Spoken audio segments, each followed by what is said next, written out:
من سلك طريقا يلتمس فيه علما سلك الله له به طريقا إلى الجنة. بسم الله الرحمن الرحيم. الحمد لله نحمده ونستعينه ونستهديه ونعوذ بالله من شرور أنفسنا ومن سيئات أعمالنا. من يهده الله فلا مضل له ومن يضلل فلا هادي له، وأشهد أن لا إله إلا الله وحده لا شريك له، وأشهد أن سيدنا ونبينا محمدا عبده ورسوله. فصل اللهم وسلم وبارك وأنعم على هذا النبي الأمين وعلى آله الطيبين الطاهرين وعلى صحابته الغر الميامين وعلى التابعين والتابعين بإحسان إلى يوم الدين. أما بعد، أيها الإخوة والأخوات، السلام عليكم ورحمة الله تعالى وبركاته. رمضان مبارك للجميع. أسأل الله تعالى أن يجعلنا وإياكم من المقبولين في هذا الشهر الكريم، يتقبل صيامنا وقيامنا، وأن يجعلنا ممن يصومون رمضان إيمانا واحتسابا ويقومونه إيمانا واحتسابا. ونسأله تعالى أن يجعلنا وإياكم ممن يعتقهم من النار في هذا الشهر الكريم. Alors, pour commencer donc l'intervention sur la prière, il convient de commencer par définir ce que c'est la prière. Et souvent, quand on définit ce que c'est la prière, on donne toujours la définition canonique. La définition canonique, alors, en arabe, les fuqaha, quand ils définissent la prière, ils disent hiya aqwalun makhsusa wa af'alun makhsusa mubtada'atun bit-takbir mukhtatamatun bit-taslim. Ça veut dire que la prière, la définissent comme il s'agit d'un ensemble de paroles particulières et d'actes particuliers, et elle débute par le takbir et elle finit par le taslim. Là, on est devant ce qu'on appelle la définition selon la terminologie des fuqaha. Ça veut dire quoi? Ça veut dire que c'est une définition canonique. Alors, quand on dit définition canonique, ça veut dire quoi? Ça veut dire qu'une prière dont on a respecté ce qu'il faut dire et ce qu'il faut faire dans cette prière, eh bien, notre prière est valide. La validité ici, c'est une validité uniquement canonique. Ça veut dire quoi? Ça veut dire qu'une prière, elle peut être valide canonique, mais spirituellement, c'est une prière qui n'est pas valide. Ou c'est une prière qui est en tout cas, il lui manque beaucoup pour qu'on puisse atteindre à travers cette prière les buts et les finalités de la prière. Alors, malheureusement, et ça se passe toujours comme ça, c'est que quand on apprend à prier, eh bien, on apprend la forme de la prière. C'est-à-dire que la définition canonique, elle s'attarde uniquement sur la forme de la prière, ce que je peux appeler aussi l'enveloppe, alors qu'il y a un contenu, et cette définition canonique, elle ne va pas plus loin que l'enveloppe, que la forme. Et c'est ça qui est problématique, c'est ça qui fait que beaucoup de gens qui prient, en fait, ils prient, mais tout simplement, leur prière, elle est peut-être valide canoniquement. Ça veut dire quoi? Ça veut dire qu'ils n'ont pas à rattraper leur prière, mais est-ce que cette prière a abouti à une élévation spirituelle? Pas forcément. Donc aujourd'hui, Inch'Allah, on va aller au-delà de cette définition canonique pour apprendre un petit peu ce que c'est le contenu de la prière. C'est ce qu'on peut appeler en fait haqiqatu salah. Haqiqatu salah, c'est-à-dire la prière en vérité. C'est quoi exactement la prière? C'est la substance de la prière. C'est quoi?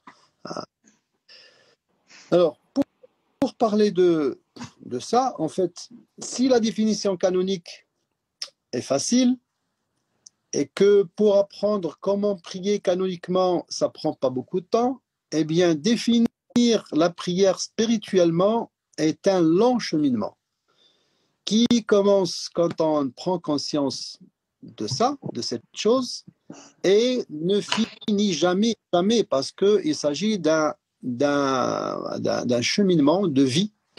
Toute notre vie, on chemine et on s'élève petit à petit avec la prière et et toujours on aspire à un niveau plus élevé tout le temps, tout le temps, tout le temps pour se rapprocher davantage de Allah subhanahu wa ta'ala. Donc, pour commencer, eh bien sûr, on ne va pas pouvoir la définir parce que c'est une définition qui se vit, qui se pratique. Donc, la prière, on vit sa prière. Donc, et du moment que c'est une vie, donc on va commencer par le commencement. Et je pense que pour définir spirituellement ce que c'est que la prière, il faut d'abord prendre conscience de ce que c'est la prière, pourquoi elle a été rendue obligatoire, pourquoi il s'agit du deuxième pilier de l'islam, et ainsi de suite. Donc, si je vous dis pourquoi on prie, alors, il y a beaucoup de gens qui croient que la prière, il s'agit de prier pour Allah. Oui, on prie pour Allah, mais Allah, il n'a pas besoin de notre prière. Ça, il faut le savoir. La prière, elle est pour nous. C'est-à-dire, s'il y a un bénéfice ou s'il y a quelqu'un qui va tirer un bénéfice de ta prière, c'est toi, en premier lieu. Peut-être les gens qui sont autour de toi, parce que si ta prière est une prière qui est valide spirituellement, normalement, elle va te pousser à ce que tu vas dégager de la bonté autour de toi.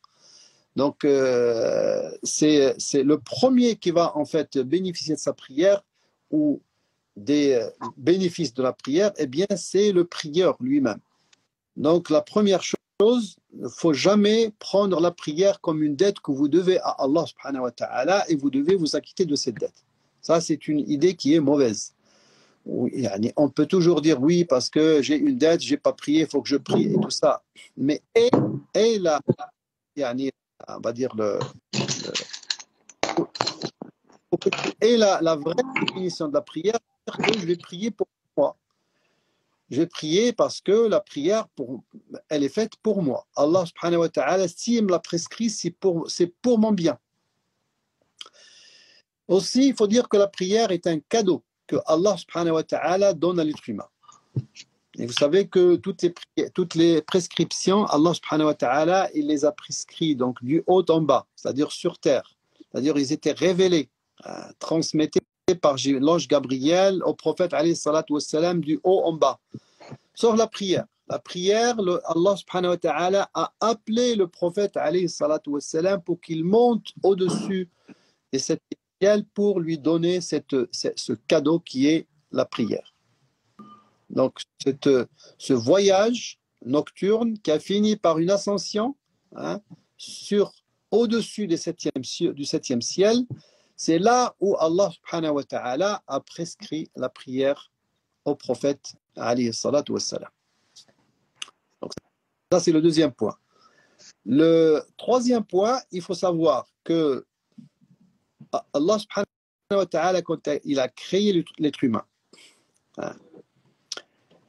il l'a créé d'un corps matériel, et dans ce corps, Allah subhanahu wa ta'ala lui a soufflé ce qu'on appelle l'esprit. Le mélange des deux, l'esprit qui vient du haut, le corps qui vient du bas, eh bien, ce mélange, cette symbiose entre l'esprit et cet être matériel, eh bien, donne ce qu'on appelle un nafs, qui est l'âme. Et vous savez que dans ces deux composantes de l'être humain, il y a une composante qui est donc le corps, qui a besoin d'être nourri. Donc, la nourriture que vous connaissez et que vous prenez, Inch'Allah, au Maghreb, là tout de suite, c'est pour nourrir votre corps matériel. L'autre composante qui est l'esprit aussi a besoin de se nourrir. Et donc, comme la nourriture du corps est diversifiée et variée, c'est pareil pour la nourriture de votre esprit, de ce qu'on appelle ar-ruh. Donc, une ruh, un esprit qui n'est pas nourri, en fait, il est faible. Ça veut dire quoi? Ça veut dire que le corps, quand il est nourri d'une manière abondante au détriment de la nourriture de l'esprit, eh bien, le corps va tirer vers le bas. Parce que l'esprit te tire vers le haut, tire l'âme humaine vers le haut, et le corps va la tirer vers le bas. Et c'est pour ça qu'on est en fait obligé, pour garder cet équilibre, de nourrir notre esprit.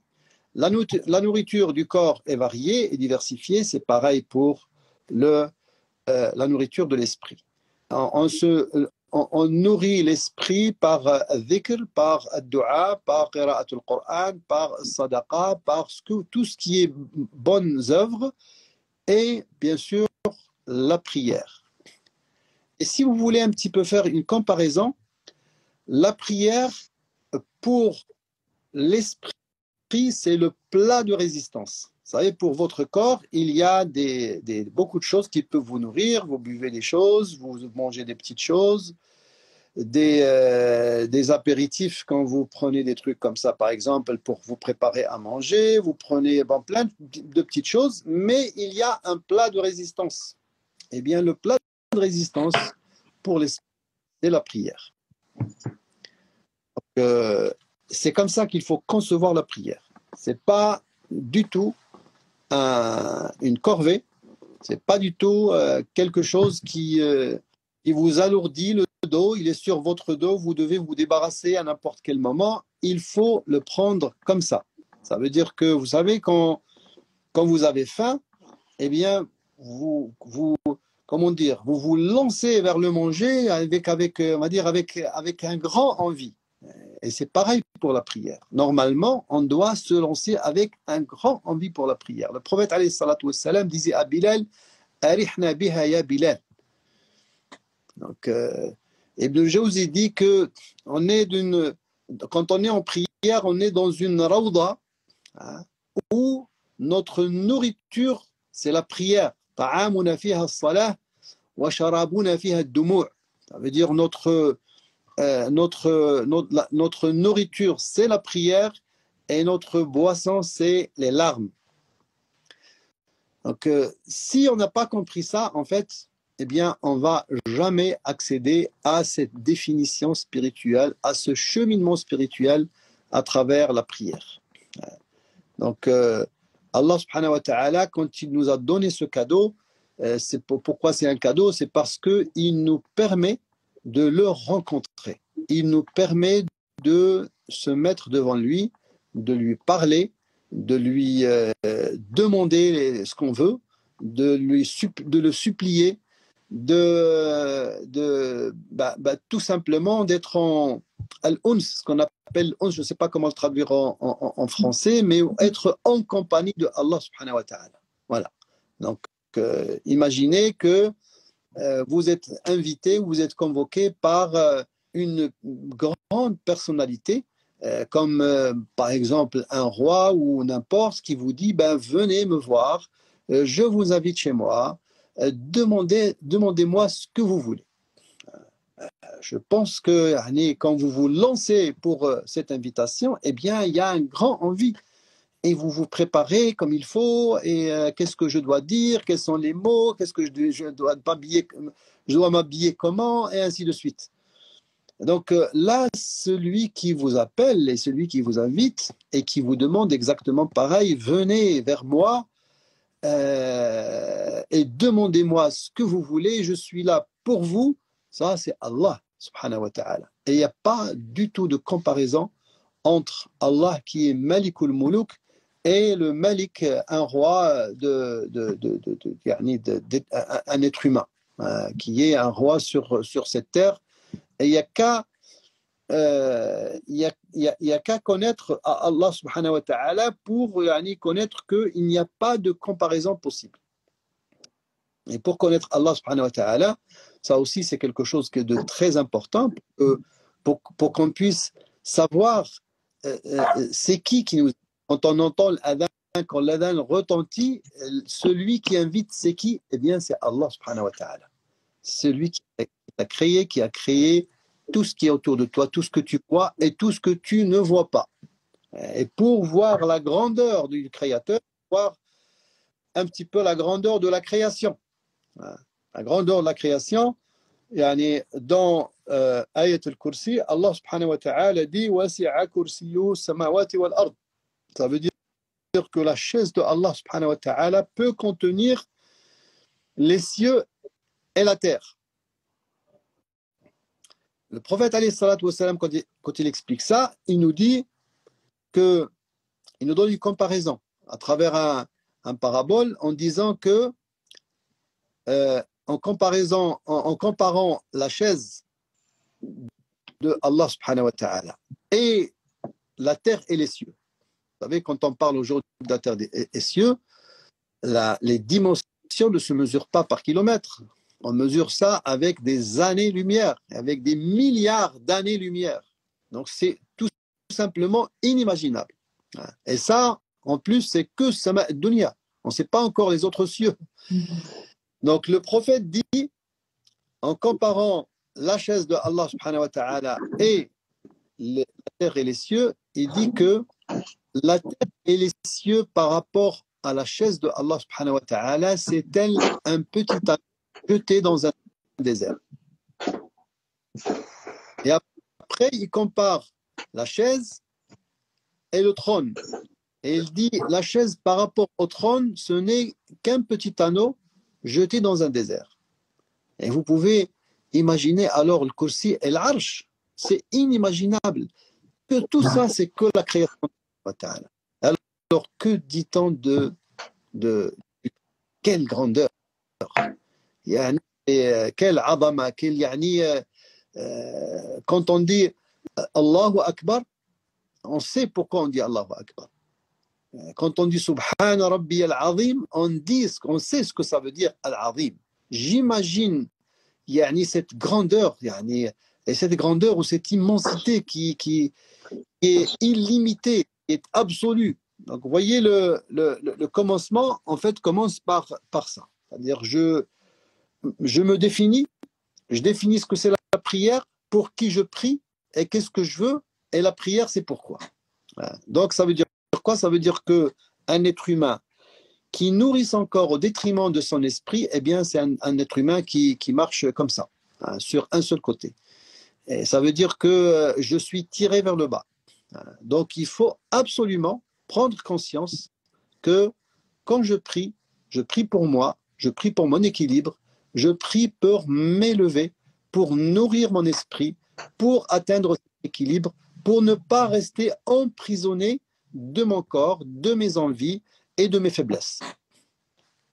Donc ça, on a pris conscience. Maintenant, on va rentrer dans la prière, c'est-à-dire le contenu de la prière. Là, on a pris conscience. Bien sûr, on peut rajouter plein de choses. Il faut juste rappeler que l'importance de la prière, d'abord, c'est le deuxième pilier de l'islam. Le prophète, alayhi salatu wassalam, l'a décrit comme amoud ad-din, c'est-à-dire le pilier ultime de la religion. Il faut savoir que c'est la première chose qui a été révélée. Et ça n'a pas été révélé par terre, mais au-dessus du septième ciel. Et que la première chose dont on va être questionné devant Allah subhanahu wa ta'ala, c'est la prière. Et en plus, le prophète nous dit aussi dans un autre hadith que la prière, c'était la première chose qui a été prescrite et ça sera la dernière chose qui va disparaître de sur terre à la fin des temps. Le prophète dans un hadith dit تنقض عرى الإسلام عروة عروة فكلما انتقضت عروة تمسك الناس بالتي تليها فأولهن نقضا الحكم وآخرهن الصلاة. Ça veut dire, le prophète donne une parabole. Il nous dit que la religion, din, l'islam, c'est comme une corde sur laquelle il y a plusieurs nœuds. Donc, il y a des nœuds comme ça, 1, 2, 3, 4, 5, 6. Et les gens, donc, ils s'accrochent au nœud le plus haut. Et donc, il va être défait, ils vont sauter au deuxième. Il va être défait, ils vont sauter au troisième. Il va être défait, et jusqu'à ce qu'il ne reste plus rien. Donc, il dit le premier nœud qui va être défait, et ça sera le nœud de al-hukm, c'est-à-dire la justice. La première chose qui va disparaître, c'est la justice. Et ça, on le vit déjà. Et ainsi de suite, et il dit que la première chose, le dernier nœud qui va être défait, c'est la prière. Ça veut dire qu'après la prière, il ne reste plus rien de l'islam. Voilà l'importance de la prière. Maintenant, si on pénètre à l'intérieur de la prière, comment atteindre une humilité dans la prière, comment atteindre le khushu' dans la prière, comment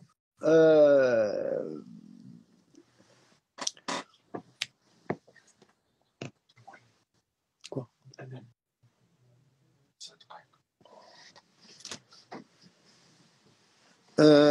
excusez-moi, parce qu'il y a quelqu'un qui est rentré pour me dire qu'il reste 9 minutes pour l'adhan. Je suis dans une mosquée. Alors, bon, on va résumer, Inch'Allah. Alors, on ne peut pas atteindre le khushu'. En fait, le khushu', ça commence par d'abord une concentration. Une concentration, ça veut dire qu'il faut que le cœur soit présent. Et la première chose, en fait, pour être concentré, il faut être concentré d'abord, il faut d'abord se préparer à la prière. Se préparer parce que Allah, subhanahu wa ta'ala, nous a demandé de se préparer à la prière. Comment? Allah, dans le Coran, nous dit Ya ayyuhalladhina amanu idha qumtum ila as-salah faghsilu wujuhakum wa aydakum al-marafiqi wamsahu bi ru'usikum wa arjulakum min al-ka'bayn. Ça veut dire quoi? Ça veut dire que quand vous vous levez pour faire la prière, eh bien, faites vos ablutions. Et pourquoi les ablutions? Et c'est ça, en fait. Les gens ne savent pas ce que c'est que les ablutions non plus. Ils n'ont que la définition canonique des ablutions. Pourquoi on doit faire ces ablutions? En fait, les ablutions, ils visent à une purification externe et interne. Et nous, on n'apprend que interne. Et c'est pour ça que les savants disent que ta concentration dans ta prière, elle est en fonction de ta concentration dans le wudu. Ça veut dire, si tu étais concentré dans ton wudu à 10%, tu seras concentré dans ta prière 10%. Si tu étais concentré dans ton wudu à 50%, tu seras concentré dans ta prière 50% et ainsi de suite. Parce que, en fait, le wudu, regardez bien, essayez de méditer sur le wudu. Quels sont les organes qu'on doit laver dans le wudu? Et vous allez trouver qu'en fait, c'est les organes qui peuvent pécher. Vous avez la bouche, le nez, les yeux, les oreilles, le visage, les mains, les pieds, la tête, les mauvaises pensées dans la tête. Quand on se lave, par exemple, je donne juste un, quand on se rince la bouche dans le wudu, qu'est-ce qu'on a fait? Ça veut dire qu'on a purifié la bouche de ce que j'appelle si je peux appeler entre guillemets, une saleté matérielle, parce qu'il restait des restes de nourriture dans la bouche, eh bien je me rince la bouche. Voilà. Mais le problème, c'est que Allah subhanahu wa ta'ala ne regarde pas ça. Allah, il ne regarde pas la forme, il regarde ce qu'il y a derrière la forme. Il va regarder toujours le contenu. Il sait que Allah subhanahu wa ta'ala, avec votre bouche, eh bien vous avez péché. Il y a une saleté matérielle, mais il y a aussi une saleté morale.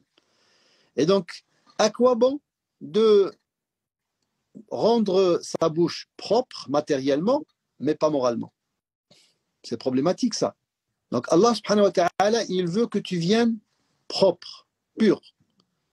Pur, ça veut dire que, à la rigueur, tu peux même venir avec une certaine saleté matérielle, ça ne pose pas trop de problèmes.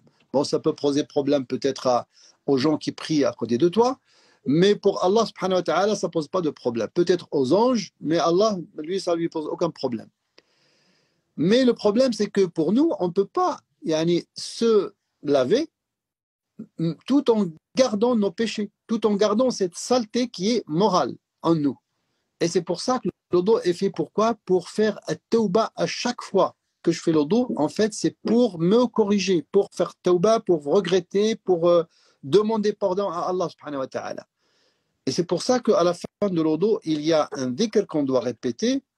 Allahumma ja'alni min at-tawwabin, anni min al-mutatahhirin. Oh mon Dieu, fais que je sois parmi les gens qui cherchent de la purification et cherchent de la propreté.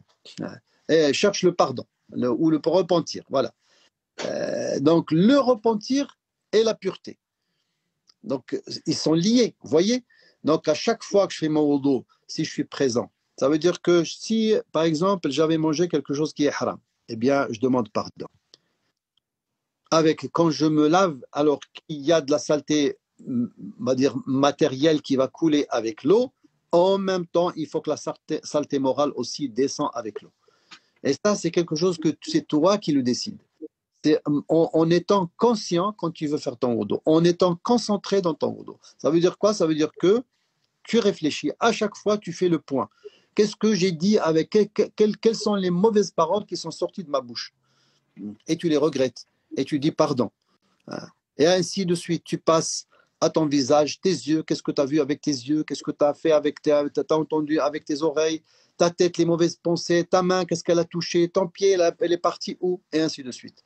Imaginez qu'on fait ça à chaque fois qu'on fait le wudu, à chaque fois. C'est pour ça que d'ailleurs que